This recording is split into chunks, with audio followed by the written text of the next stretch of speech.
ଛଣମେରୀ ଓଡ଼ିଶା ଆଦର୍ଶ ବିଦ୍ୟାଳୟର ଅଷ୍ଟମ ବାର୍ଷିକ ଉତ୍ସବ ସାନଖେମୁଣ୍ଡି। ସାନଖେମୁଣ୍ଡି ବ୍ଲକ ଅନ୍ତର୍ଗତ ଛଣମେରୀ ଓଡ଼ିଶା ଆଦର୍ଶ ବିଦ୍ୟାଳୟର ଅଷ୍ଟମ ବାର୍ଷିକ ଉତ୍ସବ ମହା ଆଡ଼ମ୍ବରରେ ପାଳିତ ହୋଇଯାଇଛି। ସାନଖେମୁଣ୍ଡି ବିଧାୟକ ଶ୍ରୀଯୁକ୍ତ ରମେଶ ଚନ୍ଦ୍ର ଜେନା ମୁଖ୍ୟ ଅତିଥି ଭାବେ ଯୋଗଦେଇ କାର୍ଯ୍ୟକ୍ରମର ଶୁଭ ଉଦ୍ଘାଟନ କରିଥିଲେ।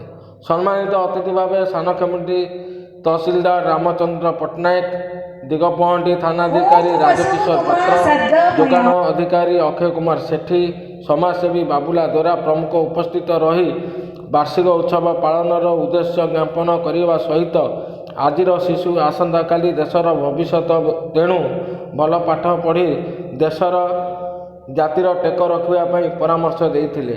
ଏହି ଅବସରରେ ବିଦ୍ୟାଳୟର ଅଧ୍ୟକ୍ଷ ଜଗଦୀଶ ମୁନି ବାର୍ଷିକ ବିବରଣୀ ପଠନ ସହ ଶିଶୁମାନଙ୍କ ପାଇଁ ଥିବା ବିଦ୍ୟାଳୟର ସମସ୍ତ ସୁବିଧା ଉପରେ ଏବଂ ପ୍ରତ୍ୟେକ ବର୍ଷ ଛାତ୍ରଛାତ୍ରୀମାନେ 100% ନମ୍ବର ରଖି ଗଞ୍ଜାମ ଜିଲ୍ଲାରେ ସ୍ୱତନ୍ତ୍ର ପରିଚୟ ସୃଷ୍ଟି କରୁଛନ୍ତି ବୋଲି କହିଥିଲେ। ବର୍ଷ ତମାମ ହୋଇଥିବା ବିଭିନ୍ନ ପ୍ରତିଯୋଗିତାର ପ୍ରତିଯୋଗୀମାନଙ୍କୁ ଅତିଥିମାନଙ୍କ ଦ୍ୱାରା ସାର୍ଟିଫିକେଟ୍ ଏବଂ କପ୍ ଦିଆଯାଇ ପୁରସ୍କୃତ କରାଯାଇଥିଲା। 2025 ଶିକ୍ଷାବର୍ଷରେ ଦଶମ ଶ୍ରେଣୀ ଛାତ୍ରୀ ସ୍ମୃତିରେଖା ପଣ୍ଡା ଶତକଡ଼ା 98 ରଖି ବିଦ୍ୟାଳୟର ଗୌରବ ଆଣିଥିଲେ। ସେହି ଛାତ୍ରୀଙ୍କ କୃତିତ୍ୱ ପାଇଁ ପ୍ରିୟ ମାନ୍ୟବର ବିଧାୟକ ରମେଶ ଚନ୍ଦ୍ର ଜେନା ନିଜସ୍ୱ ହାତ ପାଣ୍ଠିରୁ 11,000 ଟଙ୍କା ଆର୍ଥିକ ରାଶି ସହାୟତା କରିଥିଲେ, ଯାହାକି ବିଧାୟକଙ୍କ ଏହି ମହାନତା ବିଦ୍ୟାଳୟର ଅନ୍ୟ ଶିଶୁମାନଙ୍କୁ ଉତ୍ସାହିତ କରିଥିଲା। ଉକ୍ତ କାର୍ଯ୍ୟକ୍ରମରେ ଛଣମେରୀର ଯୁବ ସଂଗଠନ ଲିଲୁ କୁମାର ସାହୁ ସମେତ ବହୁ ବ୍ୟକ୍ତି ବିଶେଷ ଯୋଗଦାନ କରିଥିଲେ। ଶେଷରେ ଶିଶୁମାନଙ୍କ ଦ୍ୱାରା ଚିତ୍ତାକର୍ଷକ ସାଂସ୍କୃତିକ କାର୍ଯ୍ୟକ୍ରମ ପରିବେଷଣ ହୋଇଥିଲା। ଆଜି ଆମର ଛଣମେରୀ ଆଦର୍ଶ ବିଦ୍ୟାଳୟର ବାର୍ଷିକ ଉତ୍ସବ, ଏଥିରେ ଆମକୁ ନିମନ୍ତ୍ରଣ ଥିଲା। ଆମେ ପହଞ୍ଚିବା ସହିତ ପିଲାମାନଙ୍କୁ ଉତ୍ସାହିତ କରିଲୁ ଏବଂ ସରକାର ଯେଉଁ ଲକ୍ଷ ଲକ୍ଷ ଟଙ୍କା, କୋଟି କୋଟି ଟଙ୍କା ଖର୍ଚ୍ଚ କରୁଛନ୍ତି ଆଦର୍ଶ ବିଦ୍ୟାଳୟ, କେନ୍ଦ୍ର ବିଦ୍ୟାଳୟ କରିକି, ଯେ ଷ୍ଟୁଡେଣ୍ଟମାନଙ୍କୁ ଏତିକି ଆମେ ସଚେତନତା କଲୁ ଯେ ସରକାର ଯେତେ ପଇସା ଖର୍ଚ୍ଚ କରୁଛନ୍ତି ତୁମମାନଙ୍କର ପାଠ ପଢ଼ିବା ପାଇଁ, ତୁମମାନଙ୍କର ସୁବିଧା କରିବା ପାଇଁ, ଯେ ଭଲ ଶିକ୍ଷା ପ୍ରଦାନ କରି ଗୋଟେ ସୁନାଗରିକ ଭାବେ ଦେଶର ସମ୍ମାନଟିକୁ କେମିତି ଆଗକୁ ନେବ, ନିଜେ କେମିତି ଆଗକୁ ନେବ। ଅଧ୍ୟକ୍ଷ ଓଡ଼ିଶା ଆଦର୍ଶ ବିଦ୍ୟାଳୟ ସାନଖେମୁଣ୍ଡି ଛଣମେରୀ। କ'ଣ କହିବେ ସାର୍ ଆଜିକାର ବାର୍ଷିକ ଉତ୍ସବ ଉପରେ? ଆଜି ଆମର ବିଦ୍ୟାଳୟରେ ଅଷ୍ଟମତମ ବାର୍ଷିକ ଉତ୍ସବ ଦ୍ୱିତୀ ବହୁତ ଆଡ଼ମ୍ବର ସହ ପାଳିତ ହୋଇଯାଇଛି। ଏହି ଅବସରରେ ଆମ ବିଦ୍ୟାଳୟରେ ଆମ ଅଞ୍ଚଳର ସାନଖେମୁଣ୍ଡି କନଷ୍ଟିଟ୍ୟୁଏନ୍ସିର ଆମର MLA ମହୋଦୟ ମୁଖ୍ୟ ଅତିଥି ରୂପେ ଯୋଗ ଦେଇଥିଲେ।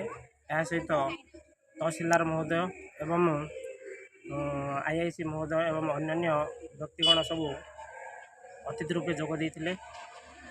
ଆଜିର ଏହି ଉତ୍ସବରେ ପିଲାମାନଙ୍କର ପ୍ରତିଭା ଦେଖିବା ସହିତ ବହୁତ ସେମାନଙ୍କର ଯେଉଁ କଳାର ରହିଥିଲା ପରିଚୟ ଏବଂ ଖେଳରେ ଯେଉଁ ପିଲାମାନେ କୃତିତ୍ୱ ଅର୍ଜନ କରିଥିଲେ ସେମାନଙ୍କୁ ଅତିଥିମାନଙ୍କ ଦ୍ୱାରା ପୁରସ୍କୃତ ଦିଆଯାଇଥିଲା ଏବଂ ତାପରେ ଏକ ରଙ୍ଗାରଙ୍ଗ ସାଂସ୍କୃତିକ କାର୍ଯ୍ୟକ୍ରମ ଅନୁଷ୍ଠିତ ହୋଇଥିଲା, ଯେଉଁଥିରେ ପିଲାମାନେ ବହୁତ ଆନନ୍ଦର ସହିତ ପରଫର୍ମାନ୍ସ କରିଥିଲେ ଏବଂ ସେମାନଙ୍କର ପ୍ରତିଭାକୁ ପରିଦର୍ଶନ କରିଥିଲେ।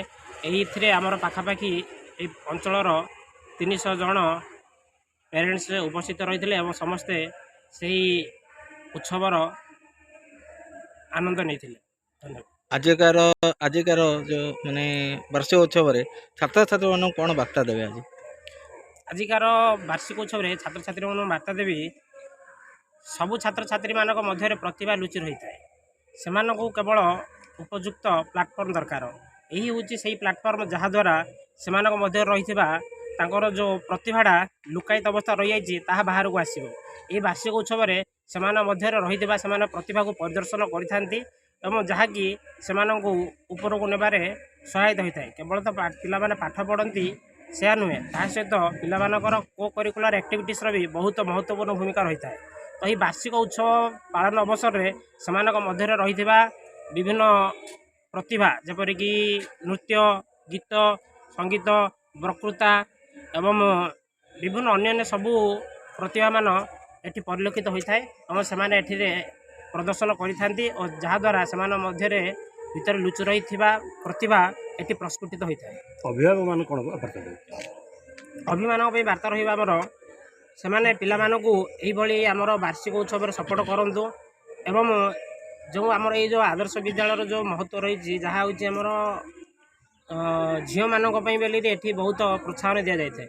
ତ ଆମର ଏଇ ଯେଉଁ ରୁରାଲ୍ ଏରିଆରେ ଯେଉଁ ଝିଅମାନଙ୍କ ପାଇଁ ବୋଲି ଯେଉଁ ସରକାର ଏହି ଯେଉଁ କରିଛନ୍ତି ଆଦର୍ଶ ବିଦ୍ୟାଳୟ, ମୁଁ ସମସ୍ତ ପ୍ୟାରେଣ୍ଟସ୍ମାନଙ୍କୁ ଅନୁରୋଧ କରିବି ସେମାନେ ସେମାନଙ୍କୁ ଆହୁରି ପ୍ରୋତ୍ସାହନ କରନ୍ତୁ, ସେମାନଙ୍କୁ ସପୋର୍ଟ କରନ୍ତୁ, ସେମାନେ ଆହୁରି କେମିତି ଆଗକୁ ଯିବେ, ଏଠାରେ ସେମାନେ ସେମାନଙ୍କ ପ୍ରତିଭା ପ୍ରଦର୍ଶନ କରିପାରିବେ। ଯେପରି ଆମର ଆପଣମାନେ ଜାଣିଥିବେ ଗତ ବର୍ଷ ଆମର ଗୋଟେ ଝିଅ ହିଁ 98% 10th କ୍ଲାସ୍ ରଖିକି ପୁରା ଗଞ୍ଜାମ ଡିଷ୍ଟ୍ରିକ୍ଟରେ ଟପର୍ ହୋଇଥିଲା। ତ ସିଏ ହେଉଛି ଆମ ପାଇଁ ବୋଲି ଗୋଟେ ଗୌରବ। ସେଇଭଳି ଆମର ଯଦି ସମସ୍ତ ପ୍ୟାରେଣ୍ଟସ୍ମାନଙ୍କର ଝିଅମାନଙ୍କ ପ୍ରତି ଯଦି ସେଇଭଳି ରହିବ କୋପରେଟ୍, ତାହେଲେ ସେ ଝିଅମାନେ ଆମର ବହୁତ ଆଗକୁ ବଢ଼ିପାରିବେ ଏବଂ ଏହା ହିଁ ମୋର ରହିବ ସମସ୍ତ ଅଭିଭାବକମାନଙ୍କ ପାଇଁ ସମ୍ବାଦ। ଧନ୍ୟବାଦ।